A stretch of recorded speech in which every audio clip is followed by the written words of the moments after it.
Assalamualaikum warahmatullahi wabarakatuh. Sampurasun, kumaha daramang sadayana? Wilujeng patepang deui sareng Bulina di video pengajaran basa Sunda sing sanaos hidup di bumi sewang-sewangan, hidup sadayana kedah ngajaga kesehatan sareng mugia urang sadayana salawasna aya dina panangtayungan Allah Subhanahu wa taala. Amin ya robbal alamin.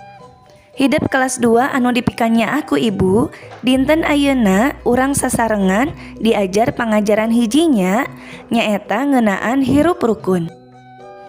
Tujuan pengajaran danget ayeuna nyaeta ngargepkeun pupuh pucung tata krama anu bade ditembangkeun ku ibu. Anu kadua, nembangkeun pupuh pucung tata krama. Anu katilu, ngajawab pananya dumasar kana eusi pupuh pucung tata krama. Hayu barudak urang kawitannya.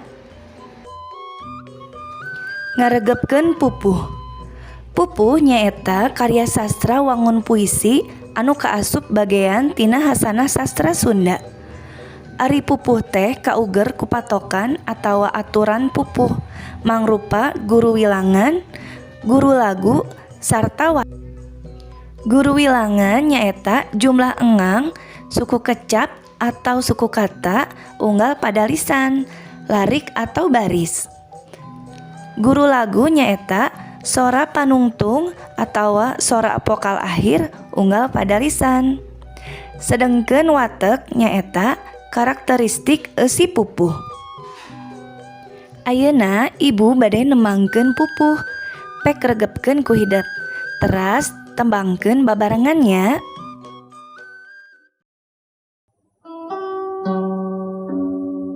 Mangka inget tata krama sopan santun, tanda jalma iman nyarita jeung amis budi. Da basama lain barang anu mahal. Mangka inget tata krama sopan santun, tanda jalma iman nyarita jeung amis budi. Da basama lain barang anu mahal. Barudak kumaha tiasa nembangkeun pupuh nu nembe ku ibu ditembangkeun? Latihannya engke ku hidup direkam, divideokeun nya. Barudak pupuh nu nembe ku ibu ditembangkeun kaasup kana pupuh pucung.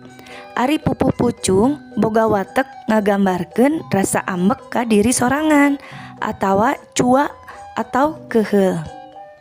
Alatan henteu sapuk hate. Guru wilangan sarta guru laguna nyaeta 12U, 6A, 8E atawa O, sareng 12A.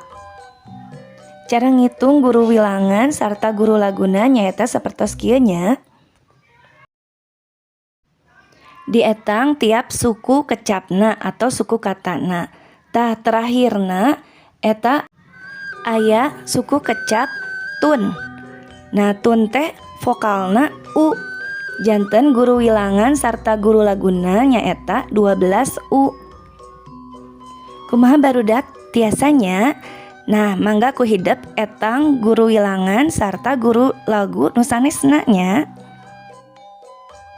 Barudak ayeuna urang ngajawab pananya dumasar kana eusi pupuh pucung tadi. Nu kahiji, naon nu kudu diinget teh? Nu kadua, tanda jalma naon nu inget kana sopan santun? Anu katilu, salianti nyarita kudu sopan, kudu kumaha urang kabatur teh? Nu kaopat, lain barang anu kumaha cenah ari basa teh? Anu kalima, cikan ari hidup sok amis budi henteu kabatur. Tah ku hidup kerjakeun dina buku paket kaca 2 sareng 3 nya. Barudak alhamdulillah Pangajaran basa Sunda dina materi hirup rukun parantos rengse. Mugi-mugi hidup sadayana ngalartosnya. Upami aya nu teu ngartos tiasa naroskeun ka bulina atanapi ka sepuh hidup. Pesan ibu tetap semangat, berseka supados tetap sehat, sareng ngadua supados urang tiasa kempal deui tepang deui dina pangajaran salajengna. Hatur nuhun. Wassalamualaikum warahmatullahi wabarakatuh.